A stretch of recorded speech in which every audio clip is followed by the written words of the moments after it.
Para comenzar esta celebración, en cierta manera, de un encuentro, ¿no? Es un encuentro entre distintas experiencias que tienen algo en común. La judicatura en Italia, la judicatura en Argentina y una persona que nos edifica a todos con su valentía, con su paciencia y con todas las cualidades propias de los mártires. Entonces, en verdad, celebramos hoy la persona del Beato Rosario Livatino, pero también celebramos estas experiencias que tenemos y que nos hemos reunido para compartir. Para comenzar, le voy a pedir entonces al decano de nuestra Facultad de Derecho que por favor inaugure el acto dirigiéndonos unas palabras.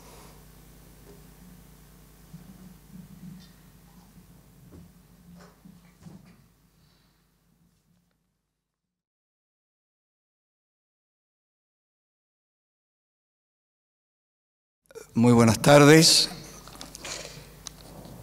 Para nuestra facultad es un enorme placer recibirlos, agradeciendo muy especialmente la presencia de la doctora Marta Cartabia, que todos conocemos en su trayectoria, una jurista notable que ha desempeñado cargos de enorme relevancia en su país, con quien compartimos la enseñanza del derecho constitucional.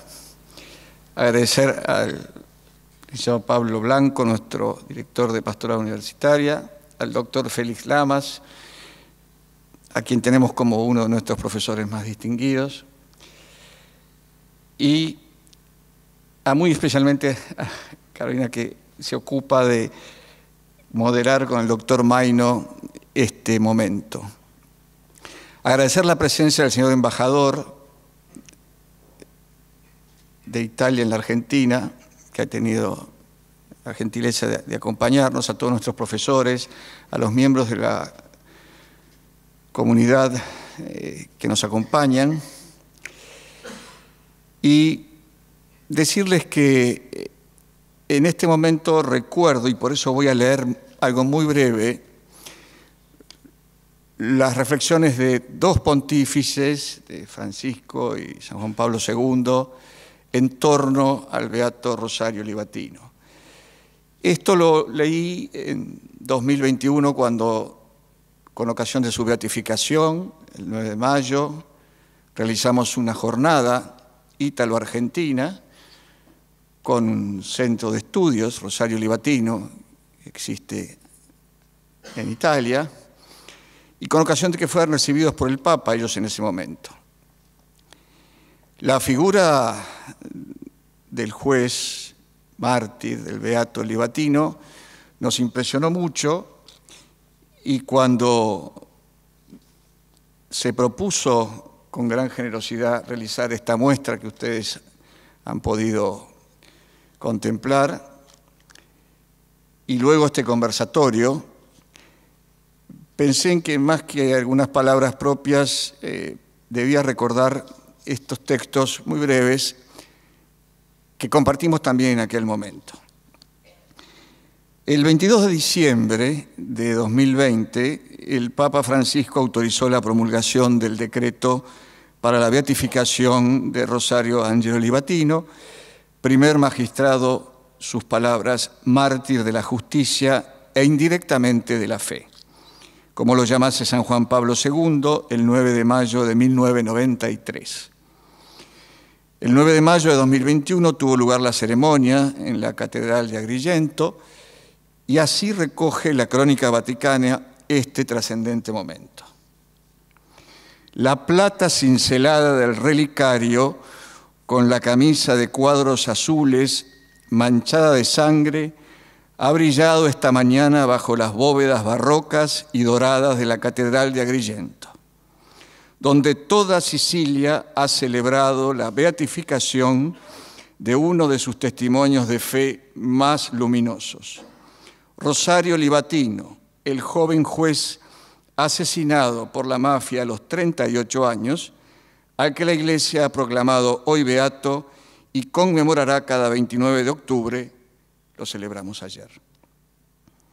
El Papa Francisco, al final del Regina Coeli del 9 de mayo de 2021, rindió homenaje a este mártir de la justicia y de la fe con estas palabras: en su servicio a la comunidad como juez recto, que nunca se dejó corromper, se esforzó por juzgar, no para condenar, sino para redimir. Dijo el pontífice. Su trabajo lo puso siempre bajo la protección de Dios. Por eso se convirtió en un testigo del Evangelio hasta su muerte heroica. Que su ejemplo sea para todos, especialmente para los magistrados, un estímulo para ser fieles defensores de la legalidad y la libertad. Aplaudamos al nuevo beato. Y antes de concluir, el cardenal Francesco Montenegro, arzobispo de Agrigento, tomó la palabra, agradeció al Papa haber inscrito a este hijo de la tierra de Sicilia en el registro de los mártires y dijo: es el primer juez proclamado mártir por la fe procesada y testimoniada hasta el derramamiento de sangre. El Papa Francisco, el 29 de noviembre de 2019, un poco 2 años antes de esta verificación, al recibir en Roma a los miembros del Centro Studi Rosario Livatino, expresó, y con esto quiero finalizar esta introducción: Rosario Livatino nos ha dejado a todos un brillante ejemplo de cómo la fe puede expresarse plenamente al servicio de la comunidad civil y de sus leyes, y de cómo la obediencia a la Iglesia puede conjugarse con la obediencia al Estado, en particular con el ministerio delicado e importante de hacer que la ley se respete y se cumpla. Desde nuestra Facultad de Derecho tratamos de formar a nuestros jóvenes como pacificadores, antes que profesionales del conflicto. Y a veces la vocación por la paz exige estar dispuestos a dar la vida. Eso ha hecho el beato Rosario Livatino, a quien hoy homenajeamos muy especialmente. Gracias de nuevo a ustedes por estar aquí presentes.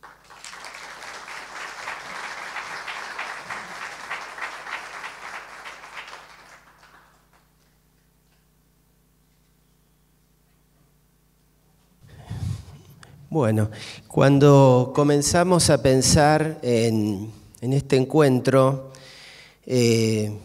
tuvimos pensando ideas, intercambiándolas entre los que estábamos organizando en este semestre esta muestra sobre el beato Rosario Livatino, y llegamos a la conclusión de que era un poco redundante hacer un encuentro para hablar de Rosario Livatino en sí mismo, porque para eso tenemos la muestra.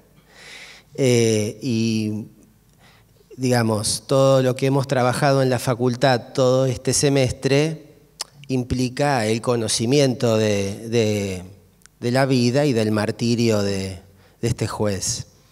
Entonces pensamos en hacer algo distinto, conversar, intercambiar experiencias y enfocar esta experiencia y esta persona desde distintos ángulos. Yo solo voy a formular una pregunta que los 3 expositores van a responder y a partir de ahí dialogar. Y a la hora de convocar a los expositores también había como una especie de decir, bueno, tanta gente podría estar acá sentada hoy en verdad, ¿sí? Y pensamos, bueno, estaba la presencia generosa de Marta Cartabia, que descontábamos por todo lo que ella conoce al beato y por su realidad de jueza también, ¿no? Alguien que ha vivido la experiencia jurídica desde distintos ángulos y uno de ellos ha sido el de juez. Entonces pensamos que un buen interlocutor para este aspecto profesional iba a ser el doctor Félix Lamas, porque es juez penal, ahora es juez de cámara en realidad, y es juez en el conurbano bonaerense. Se podría decir que es lo más parecido a la Agrigento de la década del 90, en cierta manera. Ya Félix sabrá contar por qué. Y después, bueno, está la santidad también, que en definitiva es un poco lo que distingue a Rosario Livatino. Entonces, Pablo Blanco, que es nuestro director de pastoral, también ha estudiado mucho la cuestión de la santidad en la vida cotidiana. No es un acto es un acto organizado en común entre la Facultad de Derecho y la Dirección de Pastoral. No es un acto jurídico, digamos, no buscamos eso, ¿no? Así que desde ese punto de vista quédense tranquilos, no creo que se aburran tanto. Entonces la pregunta es la siguiente: ¿qué es lo que profesionalmente o también personalmente sugiere la figura de Rosario Livatino? Esta es la pregunta. Gracias, Gabriel. Gracias a Carolina. Gracias. Y gracias al decano, al rector, a la UCA por esta invitación y al embajador por su presencia y a todos vosotros. Mi español termina aquí. Voy a continuar, lo siento mucho, pero es mejor porque si no yo pienso solamente a buscar las palabras y yo creo que es mejor de comunicar de manera más directa lo que especialmente... Gracias Carolina por tu paciencia. Il 9 maggio 2021, in quel momento lo ricordo bene perché ero ministro della giustizia. El 9 de mayo de 2021, recuerdo bien ese momento porque yo era ministro de Justicia. E mi colpì molto questa scelta della Chiesa di fare beato un giudice. Me llamó mucho la atención esta elección de la Iglesia de hacer beato un juez. Anche perché in quel momento l'Italia, la magistratura stava vivendo un momento un po' difficile, c'erano degli scandali che avevano un po' minacciato la sua credibilità. También porque en ese momento la magistratura estaba en un momento muy difícil, había varios escándalos que habían amenazado su credibilidad. Mi sono spesso domandata perché questa scelta di fare un santo, una delle tante persone vittime della mafia, perché non è l'unico, anche tra i giudici non è l'unico Rosario Livatino. Me pregunté tantas veces por qué elegir a él también entre todos los que hay, también porque no es el único víctima. Falcone, Borsellino e tanti altri. y tantos otros. Sicuramente era molto evidente la sua religiosità e la sua devozione. Seguro que era muy evidente su religiosidad y su devoción. Però io non credo che sia soltanto questo. Yo no creo que sea solo esto. Provo a dirlo diversamente. A me come cattolica con un impegno politico, un impegno pubblico, non politico, che tipo di messaggio mi dà? Perché mi colpisce la figura di Rosario Livatino? Qual è la sua testimonianza come cattolico in un impegno totalmente secolare, perché faceva il giudice, non faceva il prete o un altro impegno missionario. Provemos a pensarlo de otra manera. A mí, su testimonio como católica, ¿qué me dice? ¿Qué me sugiere? Molte volte mi viene fatta questa domanda: il tuo essere cattolica come incide? E quando mi fanno questa domanda io mi aspetto sempre che penso sempre che gli altri si aspettino che io faccia un elenco di decisioni che abbiano il marchio cattolico evidente, qualche decisione sui valori cattolici tipici o altro. Tantas veces me hacen esta pregunta: ser católica, ¿cómo influye en tu trabajo? Y yo pienso siempre que los otros esperan un elenco de cosas que yo les voy a decir sobre cómo yo pondría... La famiglia, i poveri, gli emarginati, l'aborto, questi temi che sono tipicamente cattolici. Rosario Livatino non ha fatto questo, ha fatto il suo lavoro di pubblico ministero e di giudice che perseguiva la mafia, che stava lavorando contro la mafia, stava facendo investigazioni contro la mafia. Rosario Livatino no hizo eso, hizo su trabajo de investigación y de juez contra la mafia. E allora dove vedo io un chiaro segno della sua testimonianza e della sua fede? ¿Dónde veo yo un claro signo de su testimonio y de su fe? Due cose della sua vita mi hanno colpito molto e poi una terza in conclusione. Dos cosas de su vida me sorprendieron mucho, me llegaron mucho, y después una tercera como conclusión. La prima cosa è che è un uomo libero dall'oppressione del potere. La primera cosa es que es un hombre libre de las presiones del poder. La mafia è un potere opprimente. La mafia es un poder que oprime. Chi conosce, chi visita i territori che sono stati controllati dalla criminalità organizzata, quien visita los territorios que están controlados por la criminalidad organizada, respira un'atmosfera di paura, respira una atmósfera de miedo, ci si nasconde, se esconden, ci si adegua, perché adeguarsi si accettano le regole, aceptan las reglas, se adecúan, sì. aceptan las reglas. Lui era circondato da boss mafiosi anche nel suo palazzo. Él estaba rodeado por los mafiosos, también donde vivía. Nella mostra si vede bene. En la muestra se ve bien. Però non ha paura, o meglio, non è condizionato dalla paura che inevitabilmente si ha di quel tipo di potere. Pero no tiene miedo, o mejor, en realidad no se deja condicionar por el miedo que le da estas circunstancias. Per me il primo segno della forza della sua fede è in questa libertà dalla paura. Para mí el primer signo de su fe es esta libertad para con el miedo. Dalla libertà dal dominio di un altro. De la libertad sobre el dominio de otro.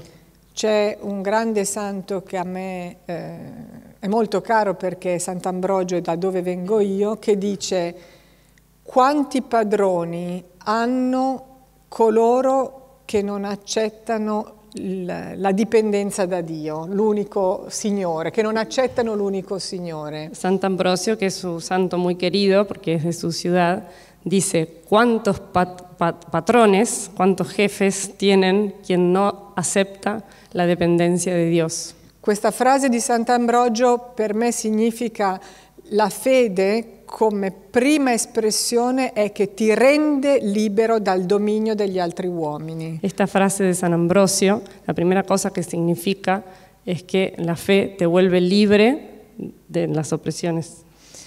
Il secondo aspetto che mi colpisce di Livatino è che non perde mai di vista l'umano. Questo si vede bene nella mostra. La segunda cosa que me impresiona de Livatino es que no pierde nunca de vista lo humano. Esto se ve muy bien en la muestra. Il suo lavoro era un lavoro terribile perché doveva giudicare di crimini efferati, atroci, crudeli, bestiali. Su trabajo era un trabajo terrible porque tenía que juzgar crímenes horribles, difíciles. Peggio. Ho detto peggio. Dijo cosas peores. Sì, perché la mafia non è soltanto che uccide in modo molto animalesco le Porque persone, la mafia no soprattutto solo in quegli mata, anni. mata en modo animal. Però nel suo modo di svolgere il suo lavoro di giudice non ha mai dimenticato di avere di fronte, anche di fronte al più grande colpevole, un essere umano. Pero en su trabajo de juez nunca se olvidó que tenía delante un ser humano. E questo si vede nella frase finale che lui pronuncia quando viene ucciso. Y esto se ve bien en la última frase que él pronuncia cuando lo matan, cuando lo están por matar. Voi tutti avete visto la mostra, immaginatevi la scena, lui sta andando in macchina, lo fermano, lo accostano, capisce perfettamente che cosa sta succedendo. Todos ustedes vieron la muestra, creo. Imagínense la escena, ¿no? Lo están corriendo, lo bajan, le pegan, ya dispararon, lo tienen ahí, él va a correr. Lui scende dalla macchina, scappa perché non si è esposto al martirio perché non gli interessava la vita, prova a salvarsi, scappa in mezzo alla campagna. Él sale del auto, empieza a correr, se quiere salvar, no es que se expuso al martirio, él intenta salvarse. E quando è faccia a faccia con i due ragazzi che lo stanno uccidendo, gli dice: picciotti, cosa vi ho fatto? Cioè è un'espressione di una umanità, ma un ultimo appello alla loro umanità. Y cuando los tiene de cara a cara, frente a frente, les dice esta frase: chicos, ¿yo a ustedes qué les hice? Es como si hubiera apelado la última apelazione, la última forma de apelar a su humanidad. Allora, quando mi chiedono la tua fede come ha inciso nel tuo impegno pubblico, Entonces, cuando me preguntan tu fe, ¿cómo incide en tu empeño público? io spero che si possa vedere questa stessa libertà dai vincoli del potere umano. Yo espero que se pueda ver esta libertad en los vínculos con el poder humano E quello sguardo umano che non ti fa mai perdere di vista che la persona che hai davanti ha una dignità, ha un rapporto diretto con l'infinito, chiunque essa sia. Perdón, de vuelta porque me... E quello sguardo umano... Sí, y que se pueda también ver esa mirada humana que hace que no pierdas nunca de vista que tenés de frente a un ser humano, que ese que tenés enfrente es relación directa con el infinito. Mi ha colpito sempre, ed è l'ultima cosa che dico, quest'altra sua frase, nella quale molto mi riconosco e che ho spesse volte utilizzato anche nei miei dialoghi con i magistrati. Me impactó siempre su última frase, que es la última cosa que digo. Questo uomo era un uomo credente, devoto, leggeva il Vangelo, andava a messa, era visibilmente cattolico. Era un hombre que iba a misa, leía el Evangelio, era visiblemente católico. Però la frase sua è: alla fine della nostra vita, pero su última frase es: al fin de nuestra vida, non ci chiederanno quanto siamo stati credenti, no nos preguntarán cuánto fuimos creyentes, ma quanto siamo stati credibili. sino cuánto hemos sido creíbles. Grazie. Gracias.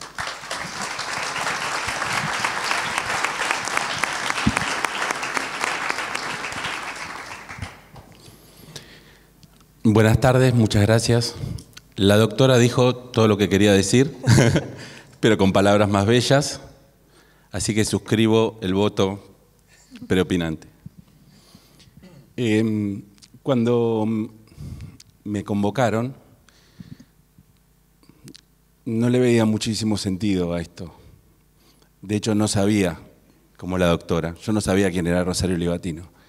Y le dije a Gabriel que prefería pasar del honor. Y bueno, Gabriel insistió, yo sabía que detrás estaba el decano y que iba a insistir, que no tenía muchas escapatorias. Y dije, bueno, voy a ponerme a la tarea de conocer la historia de esta persona. Y les digo que me emociona porque realmente me cambió la vida. Lo primero que vi que me llamó la atención y que todos los días me impacta es la camisa blanca manchada de sangre. Y yo todos los días cuando elijo la camisa, esa camisa me llama la atención y digo, Félix, ¿estás dispuesto hoy a que tu camisa quede manchada de sangre? Lo segundo que me impactó es más cotidiano todavía. Es la foto que está en la muestra de los anteojos, las llaves y la billetera, exactamente como yo la pongo cuando salgo a la mañana. Y todos los días no puedo, desde que empecé a interiorizarme en la vida, no puedo dejar de verlo y de pensar que él se subió a su Ford Fiesta, que fue de Canicattì a Agrigento, como todos los días de su último año, que llegó a Agrigento a las 8 de la mañana, que a las 8 de la mañana fue, como todos los días, a la iglesia de San José, me parece, San Giuseppe, y se quedó 10 minutos rezando. Después el párroco, que es Monseñor Giuseppe, no recuerdo el apellido, dice que no sabía quién era esa persona, pero que un día dejó de ir, que fue justamente el día de su muerte. Y entonces esa cotidianidad me empezó a llamar mucho la atención. Y después vi otras palabras que también me llamaron la atención, y es santurrón, bobalicón. Y yo digo, ¿por qué él cuando era fiscal? Él empezó siendo ayudante, espero que todos hayan visto la muestra. Él primero dio las prácticas, lo nombran magistrado, digamos, hace las prácticas, después pasa a ser fiscal adjunto, casi por 10 años, y después solamente un año es juez. Es decir, su trayectoria es con la Cosa Nostra, como fiscal. Pero un día pasa a ser juez, y el mismo día que pasa a ser juez, el mismo año, la Estirda, que es una fracción, un fraccionamiento de la Cosa Nostra, pero más horizontal, más juvenil, más amable, más lindo, que hablaba más de derechos, que juntaba a los jóvenes. La Cosa Nostra le decía bobalicón, santurrón, y de repente le empiezan a tener miedo, y la Estirda le tiene mucho miedo a él. Y yo digo, mi primera pregunta fue, ¿por qué le tienen miedo a este pibe? Que era bajito, que tenía cara de nene, que no tenía una gran apariencia, no parecía esos jueces ahí malos, o que está hablando y dice, los voy a ir a buscar a todos, voy a ir a sacar de las últimas baldosas, los voy a encontrar. Digo, ¿por qué le tenían miedo? Y entonces vi también una jueza de Palermo y un camarista de, ¿cómo se llama el lugar donde él hizo las prácticas? Que no es ni Canicattì ni Agrigento, es Bueno, no. Hay un lugar donde él hizo las prácticas que estuvo solamente un año, y los jueces de la Cámara de Apelación de ahí dan testimonio de su vida, lo mismo que da la jueza de Palermo, y dicen, lo que llama la atención es que llegaba a primera hora de la mañana y se iba a último, lo exhaustivo de sus sentencias, y ahí descubrí por qué le tenían miedo, porque la mafia, y esto lo dice en la causa de beatificación, no esperaba que no los investigara, no esperaba que no los persiguiera, no esperaba que los declare, que haga un sobreseimiento. Me cuesta el verbo sobreseer, conjugarlo. No esperaba eso la mafia. Tampoco esperaba perdones, tampoco esperaba prisión domiciliaria.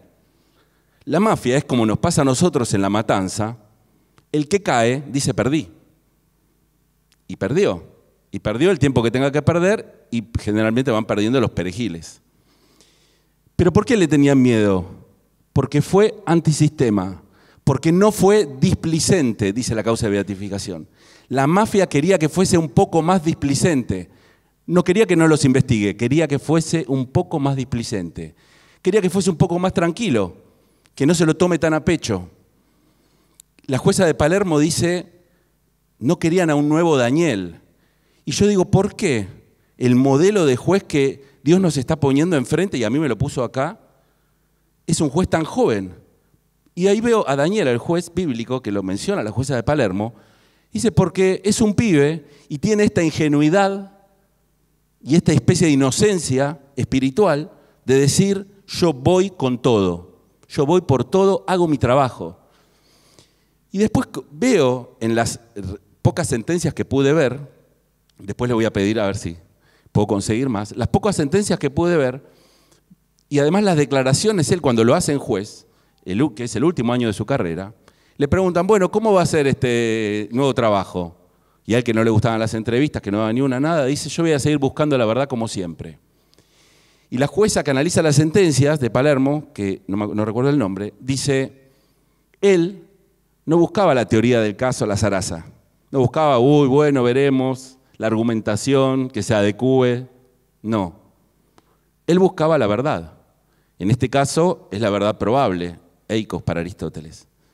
Y dice, y la buscaba tan afanosamente, desde los indicios, desde los vestigios, investigar. E iba a fondo y buscaba la mejor manera. Y entonces la Estida, que acababa de formarse como una especie de ramificación mafiosa, que tenía buena fama en el fondo, porque decía, nosotros no somos como la Cosa Nostra, somos buenos a los jóvenes. De hecho, uno de los que lo mata, que después se convierte, viéndolo al padre, a la madre de Rosario, viendo a la madre de Rosario con el Papa, uno empieza un proceso de conversión, uno de los homicidas. Y el chico este cuando declara dice, nosotros nos habían dicho que él luchaba contra los jóvenes. La Estida tenía una apariencia más buena, más normal. Y como dice la muestra, estábamos en Agrigento, una isla dentro de una isla, como decía la doctora recién. Entonces él no solamente persigue a sus familiares, a sus amigos, porque es un pueblo chico, no solamente empieza a perseguir a todos ellos, sino que empieza a perseguir a los jóvenes, que eran como los nuevos idealistas del momento, empieza a perseguir a la Cosa Nostra fuerte y empieza por primera vez una indagación patrimonial. Y empieza a pegarles donde más les dolía. Empieza a tirar del hilo, lo que nosotros llamaremos flujo de fondos, empieza a tirar y a tirar del hilo hasta encontrar realmente dónde estaban los dueños del negocio, los dueños del dinero, el flujo de fondos de los comerciantes, la gente que estaba a favor, en contra. De repente se convierte en un enemigo público número uno de su propio pueblo. Incluso ahora, en la causa de beatificación, no fue mucha gente a la parroquia de su pueblo. Y él se transforma, y yo digo, Félix, ¿estás dispuesto a esto? Gabriel me decía que cuente cosas que me han pasado. A mí también me llama mucho la atención que él tenía mucho miedo. Tenía miedo de fallar, de equivocarse, y tenía miedo de que lo maten. Tenía mucho miedo de que lo maten. Y además era muy tremendista. Y se preocupaba mucho por las cosas. Ver la agenda es maravillosa. Y entonces yo experimenté el miedo algunas veces en mi trabajo, en mi corto trabajo de juez. Hace unos años balearon a mi custodio con 12 tiros a 2 cuadras de mi oficina. Y la policía, la inteligencia de la provincia de Buenos Aires, lo primero que habían dicho era que me estaban buscando a mí. Y después no, aparentemente le querían robar la camioneta. Pero fue un corto tiempo, fue muy cerca de mi oficina, él me estaba viniendo a buscar, él estaba en su camioneta, mi custodio. 12 tiros, él no murió, de hecho hoy sigue trabajando. Pero durante ese tiempo yo me puse a pensar quiénes podrían querer matarme. Y se me ocurrió un montón de gente. Y empecé a tener mucho miedo. Y un día llega un mail anónimo a una casilla de correo, o sea, muy poca sofisticación, amenazando a mis hijas. Solamente, ni siquiera nombraba a mis hijas, yo solamente tengo hijas mujeres, decía hijos. Pero solo eso, de alguien que no tenía ni un poco de inteligencia como para saber que tengo hijas mujeres, el solo saber que había alguien que podía hacerle algo a mis hijos, y el solo saber que un día yo podía salir de la oficina y caer muerto, en ese momento empecé a tener mucho miedo. Y me sentía muy cobarde. Y empezar a ver en las páginas de su agenda el miedo que él tenía. Empezar a ver que su noche oscura, porque en la muestra dice muy bien que él tuvo una noche oscura que empieza en el año 80 y pico, 85, y termina en el año 88. Noche oscura de verdad. No solamente tenía miedo por su muerte, sino que no se consideraba creyente, lo veía a Dios lejos, seguía yendo a misa, era una noche oscura de verdad. Vientre de la ballena, dice en la mitología. Era una noche oscura de verdad, pero él, además de esa noche oscura, que en el medio de esa noche oscura hace ese magnífico discurso que vos estás traduciendo, Carolina, de fe y derecho, O sea, ese magnífico discurso donde habla, dice las cosas que decía la doctora, donde habla de no juzgar moralmente. Ese magnífico discurso donde dice que tomar decisiones es elegir, y que él toma las decisiones haciendo un acto de amor, en unión con Dios y en relación directa con Él, que se las entrega, y una relación indirecta con el imputado. Ese magnífico discurso lo hace en su noche oscura. Pero además de esa noche oscura, tiene noche oscura todos los días. Y el tener miedo a equivocarse y el tener miedo a que lo maten. Entonces para mí fue un gran ejemplo, es un gran ejemplo. Ahora estoy desesperado, todos los días veo las camisas blancas y me hago la misma pregunta, de verdad. Por ahora no paso el examen, pero todos los días veo las camisas y me hago la misma pregunta. Veo mis llaves del auto y veo la billetera y me hago la misma pregunta. Y bueno, lo único que espero es estar a su altura, y les agradezco mucho también la convocatoria porque de alguna manera me hizo conocerlo y me hizo transformarme. Gracias.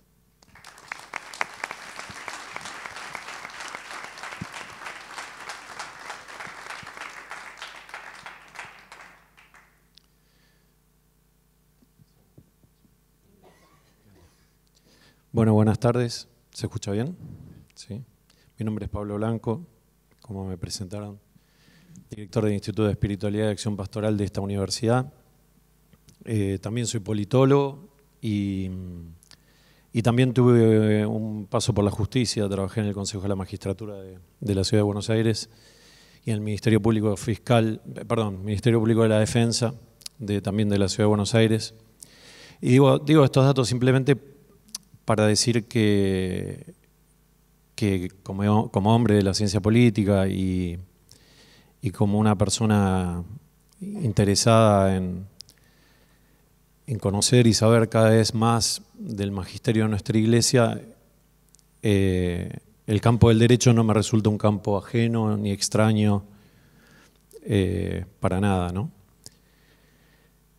La verdad estoy muy agradecido de lo que escuché. Yo no sé bien cómo voy a estructurar lo que voy a decir, pero creo que empezaría por una pregunta para entender por qué para nosotros es relevante hoy estar hablando de un beato proclamado por la Iglesia Católica. Y para mí la pregunta que dispara esta reflexión es que cada uno de nosotros se pregunte muy honestamente por qué hoy está aquí. Porque, digamos, seguramente cada uno tendrá sus razones, sus motivaciones, tal vez las compartamos. Yo no puedo escucharlos a todos, pero al menos les voy a dar mi porqué, ¿no? Y yo creo que además en un día extremadamente complicado, ¿no?, para la logística de muchas cosas en Argentina, particularmente en Buenos Aires. Y yo diría varias cosas. Diría que estamos aquí porque necesitamos estar aquí. Porque necesitamos escuchar, ver, sentir que se puede ser un cristiano coherente con su vida, con sus valores, y ser feliz con esa elección al punto de querer dar la vida, ¿no? Creo que también estamos aquí porque la vida de los santos nos confronta con nuestra propia vida. Bueno, escuchábamos el testimonio de Félix, ¿no?, de cómo él empezó a interiorizarse de la vida del beato Livatino, de cómo empezó a interpelarlo en el ejercicio de su magistratura. Escuchábamos a la doctora Cartavia también, cómo ella empezó a preguntarse, bueno, ¿y este juez qué tiene de distinto de otros jueces que hayan muerto igual? ¿Y esto qué tiene que ver con mi fe? ¿Y esto qué tiene que ver con mi ejercicio profesional? Lo maravilloso de los santos es que nos ponen frente a un espejo. Nos llevan frente a un espejo y nos hacen preguntarnos, ¿para qué me levanto cada mañana a hacer mi trabajo? ¿Qué sentido le doy a mi trabajo? ¿Para qué hago lo que hago? ¿Por qué hago lo que hago? y cuánto estoy dispuesto a sostener eso que hago. Porque también lo maravilloso de los santos es que no vivían en otra galaxia y en otro planeta. Digamos, vivían la realidad, el contexto que nosotros podemos vivir. Hoy ponía en Instagram para anunciar que teníamos esta charla de un juez que enfrentó la corrupción, que se enfrentó a las mafias y que fue feliz.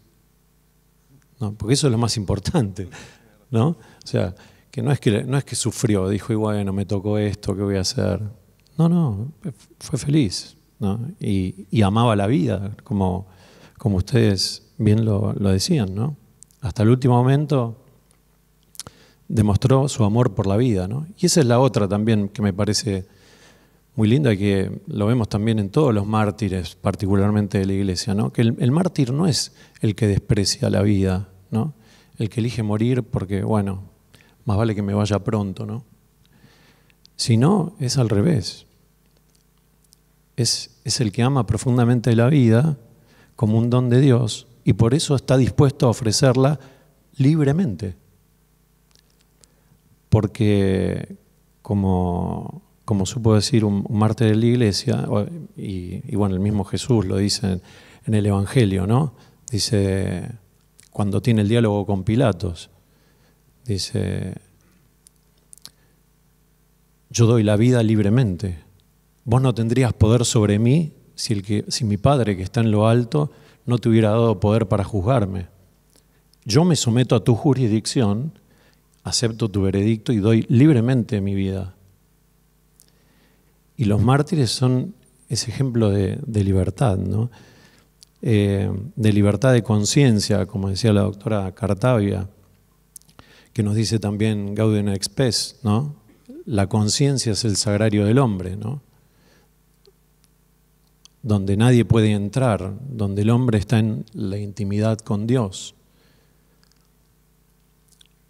Los mártires pueden ser encarcelados, como Tomás Moro, otro juez que dio la vida también, ¿no?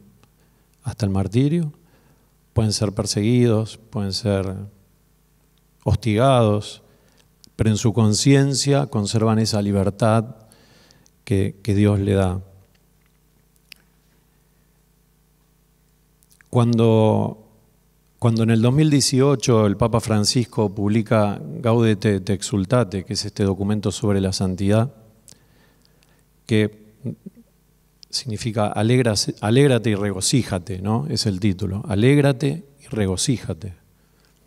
Podríamos decir, alégrate y regocíjate que eres cristiano, ¿no? Que somos cristianos, que somos depositarios de una fe, de una verdad que nos cambia la vida. Pero no es un tratado sobre la santidad de ese documento.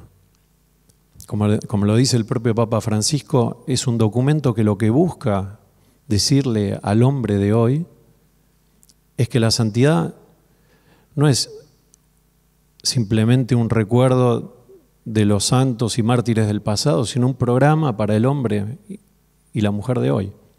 O sea que la santidad está más vigente que nunca. Que la santidad está más vigente que nunca. Y es fabuloso poder acceder a estos testimonios de personas que son prácticamente contemporáneas, porque realmente estamos hablando de 40 años, no estamos hablando de muchos siglos atrás, ¿no? Y cuando yo leí el documento, que bueno, el documento da varios testimonios de varios santos, yo me preguntaba, ¿y por qué será que el Papa Francisco? Porque el Papa Francisco, lo comenzábamos en la previa, ¿no? Él venía venía de publicar la exhortación Evangelii Gaudium, ¿no? Que es un poco su programa. Después había publicado Laudato Si, la encíclica Laudato Si. Venía con cuestiones, digamos, bien concretas, ¿no? De la agenda, y de pronto saca un documento sobre la santidad. Yo me acuerdo que lo hablábamos con el padre Gustavo en aquellos días, que después derivaron en el ciclo de santidad que se lanzó desde el Instituto de Cultura Universitaria. Yo decía, ¿y este documento? ¿Y eso? ¿No? ¿Qué viene a hacer? Claro, y no sé, al menos yo la conclusión a la cual llegué, y que ahora me hace mucho sentido con la última encíclica que publicó el Papa Francisco, Dilexit Nos, es la certeza más absoluta de que si no cambia el corazón del hombre, si no cambia verdaderamente el corazón del hombre, no cambia nada. Podemos hacer programas de gobierno, podemos hacer documentos, conferencias, conversatorios, papers, discusiones científicas. Si no cambia el corazón del hombre, no cambia nada. No cambia nada porque el cambio más profundo empieza en el corazón del hombre, no en su conversión. Entonces, ahí sí, justamente y providencialmente, la encíclica del Papa Francisco sobre el corazón de Jesús es a días del conversatorio del Beato Livatino. Y uno que, digamos, al menos intenta pasar por la vida sin que la vida pase de largo, digo, ¿y por qué justo ahora? ¿No? ¿Por qué justo ahora? Lo hablábamos con Carolina por WhatsApp sobre el corazón, ¿no? La referencia es al corazón de Jesús, pero decir, si nuestro corazón no se parece cada vez más al corazón de Jesús, y no cambian, ¿no? Las cosas no cambian. Es muy interesante, por favor, Gabriel, si me excedo, cortame con libertad. Es muy interesante ver que la santidad en el Antiguo Testamento estaba solamente relacionada a Dios, ¿no? El único santo era Dios. Y en tal caso sí existía el resto santo de Israel, ¿no? Que eran estos israelitas que estaban en el exilio, ¿no? Que seguían fieles a la alianza, ¿no? Pero el concepto santo estaba restringido exclusivamente a Dios. El único santo era Dios. Y la santidad era una nota característica de quien seguía a Dios, ¿no? Pero en el Nuevo Testamento esto cambia porque, bueno, con la encarnación, digamos, Dios se vuelve para nosotros una persona.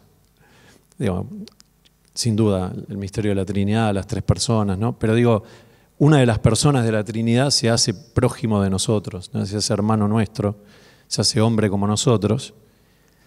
Y entonces ahí el rostro del santo es el rostro de una persona. Es el rostro de Jesucristo. Y entonces la santidad pasa a ser la imitación de Jesucristo, ¿no? Entonces, por eso es que hablar de los santos, beatos, mártires, ¿no?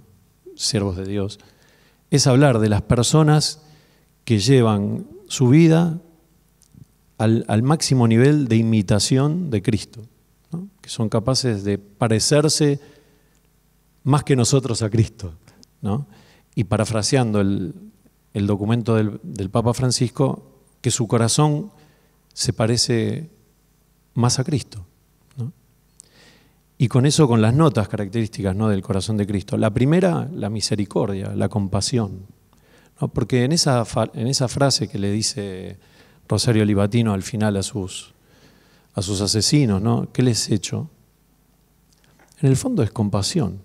Porque los podría haber insultado, les podría haber dicho cualquier cosa, pero lo primero que les dijo es eso, ¿no? ¿Qué les he hecho? La compasión. Casi son las palabras de Cristo, ¿no? Cuando está ante el Sanedrín y lo abofetean y le pegan, dime en qué, que le dice, vos enseñabas, enseñé en tal lugar, díganme qué hice de malo. La imitación de Cristo, ¿no? La segunda, diría, la mansedumbre, otra característica, ¿no?, que dice Gaudete Exsultate, ¿no? La mansedumbre.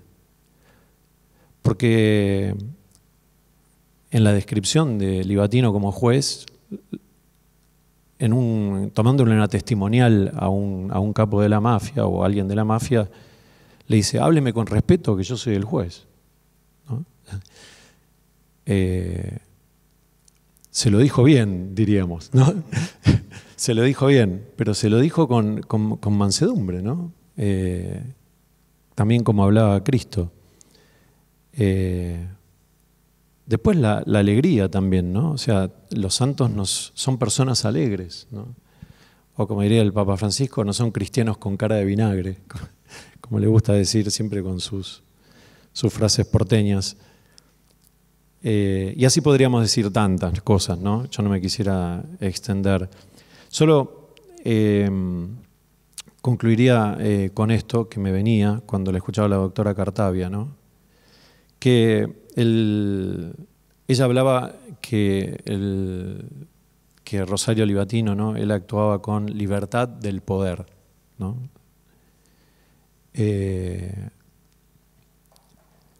Me gustó mucho esto porque el Concilio Vaticano II justamente habla, ¿no?, de la autonomía de las realidades temporales, pero a veces esto se interpreta como una disociación de la persona, ¿no? O sea, que bueno, uno es una persona en el ámbito de su trabajo, de su vida cotidiana, y es otra persona afuera, ¿no? O como me dijo una vez el gerente de una compañía donde yo trabajaba, yo la fe la dejo en mi casa. Así me dijo, ¿no? Y la autonomía de las realidades temporales es todo lo contrario, ¿no? Es proceder en el ámbito de lo temporal con una mirada de lo sobrenatural, desde mi perspectiva, ¿no? Modestamente, ¿no? Es, como decía San Juan Pablo II, ser cristianos de una sola pieza.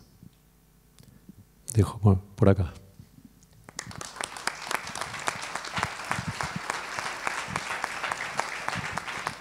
Como buscamos el diálogo y el encuentro, si alguien del público tuviera una pregunta, estoy seguro que con mucho gusto podríamos responderla, ¿sí? Y así que si alguien tiene una pregunta, levante la mano, por favor. Padre Giorgio.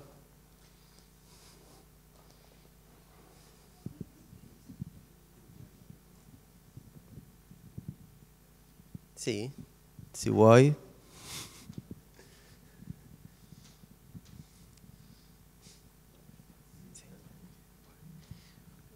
Bien, un poco mirando la muestra, también participando en un encuentro en los colegios de los abogados con Marta Cartavia, y me nacía un poco esta pregunta. Miraba la relación muy interesante del juez Rosario Livatino entre fe y justicia, ¿no?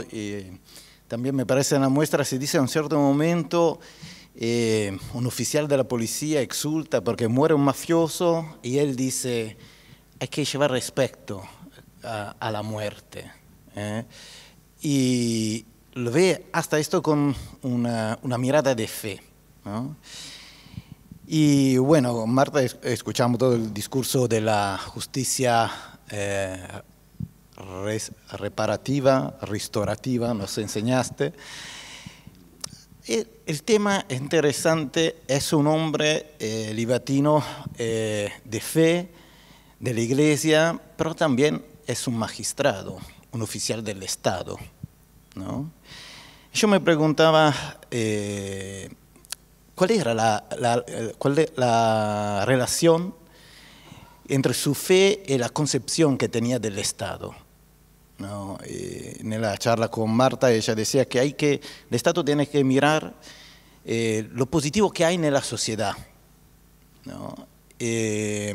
Interesante porque, bueno, en Argentina me parece que uno de los temas es justamente hoy en día la concepción que tenemos del Estado, ¿no? Ahora no quiero poner las partes, pero hay quien piensa que tiene que estar cada vez más Estado, quien piensa en cambio que el Estado es solo es alguien que te va a robar, ¿no? Nuestro arzobispo justamente dice que el Estado tiene que ser inteligente, ¿no? Y no sé, se puede vislumbrar una concepción que tenía Rosario Livatino del Estado. ¿A quién quiera? Marta. Es buena la pregunta. Bueno, muchas gracias por la pregunta imposible. Lo que yo creo de lo que se ve de las agendas, ¿no? Las agendas y las sentencias, que él era muy sencillo. Él no se veía como... Él cuando asume la función pública, la asume sabiendo lo que estaba haciendo, lo escribe en su agenda, el miedo que tenía, la sensación de opresión, las ganas de dar todo en esa función y de responderle de alguna manera al pueblo o lo que fuese. Pero no hay alusiones de ese tipo. Él es más sencillo, él es como una especie de investigador. Él es como una especie de juez que hace su trabajo. Y entonces, eso es por lo menos lo que yo vi, ¿no? Entonces él, vos decías, lo que él le dijo al policía, también me parece que lo contaba la doctora, un policía se ríe ante la muerte de un mafioso y él dice, delante de la muerte, el que tiene fe ora y el que no tiene fe calla, también hablando de la autoridad que decías vos que tenía. Entonces era alguien que sabía manejar la autoridad, que sabía el puesto que tenía, que sabía la importancia de la palabra magistrado, ¿no? Que se emplea más, por lo visto, en Italia que acá, también para el Ministerio Público y para todos. Acá también la usamos, pero no se le dice magistrado, magistrado. Él sabía quién era, yo creo que sabía el lugar que estaba ocupando, pero creo que su punto era muy chiquitito. Era resolver lo que tenía delante. Esa es mi percepción.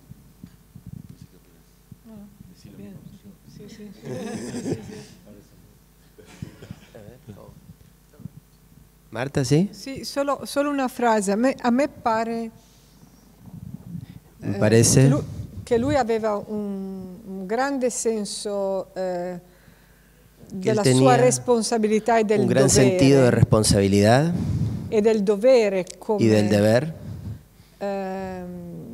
del suo ministero come giudice, no? de su ministerio como juez. Però aveva anche una grande coscienza del limite. Pero tenía una gran conciencia del límite. Quello che abbiamo ricordato adesso me lo conferma. Esto que hemos recordado ahora me lo confirma. Il potere che gli era conferito lo usava fino in fondo per il compito che doveva fare. El poder que le había sido conferido lo usaba para realizar lo que tenía que hacer. Però lì si fermava, non aveva l'ebbrezza del giudicare il mondo e salvare il mondo. Pero ahí terminaba, no, y ahí se detenía. No tenía el anhelo de juzgar al mundo. A me questo pare molto legato alla sua fede, la consapevolezza della serietà di quello che faceva, ma anche il senso del limite. Secondo me nel mondo oggi manca molto il senso del limite a chi esercita il Creo potere. que esto está muy ligado con su fe, el tener, el ser consciente de su límite. Y creo que esto es algo que falta mucho en nuestros días. Solamente una cosita más, perdón. Él habla justamente de que el juez no tiene superioridad moral y de la humildad del juez. Y justamente él dice que la tarea es más suave, la única manera de que se suavice la tarea judicial es con la conciencia del propio pecado. Entonces es exactamente lo que decía la doctora, no se ponía ahí arriba como diciendo soy el Estado que hará el orden. Sí, yo simplemente leo una frase que él mismo dijo, ¿no? En una conferencia justamente donde hablaba del estatus moral del juez, ¿no? Y la frase es muy simple, pero dice, el juez no es más que un empleado del Estado, hablando de la pregunta sobre el Estado, Giorgio, ¿no? El juez no es más que un empleado del Estado al que se le confía la especialísima tarea de aplicar las leyes que esa sociedad se da a través de sus instituciones, ¿no? Hay, brevemente, ¿no? Hay algunas cosas que me gustan mucho. Primero, esta idea de empleado del Estado, ¿no? O sea, de alguna forma, considerar que que no hay una distinción entre un funcionario, un empleado, un magistrado. Todas son personas que están empleadas por el Estado bajo los recursos públicos para servir al bien común. Esa es su finalidad. En el caso del juez, además, aplicar las leyes. También es interesante porque él en otra conferencia va a hablar sobre el tema de los límites de la interpretación de las leyes, ¿no? Donde el juez muchas veces termina forzando interpretaciones para justificar nuevos derechos, ¿no? Entonces él se restringe, ¿no? Dice, nosotros aplicamos las leyes, ¿no? Bueno, ustedes son jueces, yo no. Y dice que esa sociedad se da a través de sus instituciones, ¿no? El tema de la institucionalidad está directamente ligada a la legitimidad de la tarea del juez. Bueno, muchas gracias, de verdad no tenemos más tiempo. Yo solamente quiero señalar que en la universidad nosotros tenemos un desafío muy grande. Primero es el fin de la universidad es poner a los alumnos en contacto con la verdad. Para eso nosotros tenemos que estar en contacto con la verdad primero. Entonces tenemos un desafío de conversión personal permanente y también tenemos el desafío de acercar la verdad a nuestros alumnos que vienen de una sociedad muy secularizada. Y creo que la realidad de Rosario Livatino, lo que él ha vivido, yo tuve un profesor que fue mi maestro que había contabilizado 7 santos patronos de los abogados, ¿está bien? Lo cual no es descabellado porque los abogados necesitamos mucha intercesión. Pero más allá de la cuestión de la intercesión, ¿no? Son en general figuras que están un poco lejanas para nuestros alumnos, lejanas en el tiempo por lo menos. Rosario Livatino no, podría ser uno de ellos recibido. Entonces esto es algo que creo que es muy edificante para nosotros y para nuestros alumnos, y por eso hemos dispuesto esto en la Facultad de Derecho en particular y para toda la universidad, por supuesto. Y en torno de él se generó este encuentro. Es un encuentro muy particular, un día de paro, donde hay personas muy diversas. Hay vicerrectores, embajadores, hay estudiantes que están en pantalón corto, hay exministros, funcionarios públicos, jueces, aparte de los jueces que están acá, hay jueces también en el auditorio, todos mezclados, casi como una parroquia, podríamos decir. Y creo que esto nos fortalece, el hecho de que a pesar de las diferencias que pueda haber entre nosotros, de distinto tipo, de edad, de condición, de responsabilidades, todos estamos reunidos en torno de una persona que nos ha edificado de algún modo y nos convoca. Les agradezco mucho a todos. Gracias por venir. Hasta luego.